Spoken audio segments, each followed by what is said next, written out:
কিছু মানুষ আছে যা রমজান মাসে পর্দা করে, সারা বছর বেহায়াপনা, অশ্লীলতা, কিন্তু রমজান আসলে তারা পর্দা করে। কীভাবে পর্দা করে?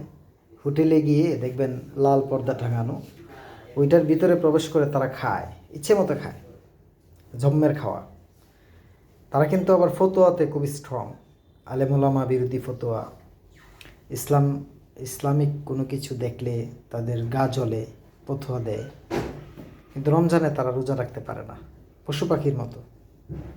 গরু, মহিষ, শূকর, বানর, অজগর, সাপ, মানে জীবজন্তুর মতো তাদের চলাফেরা। যারা রমজানে খায় তারা অন্য কিছু বুঝে না।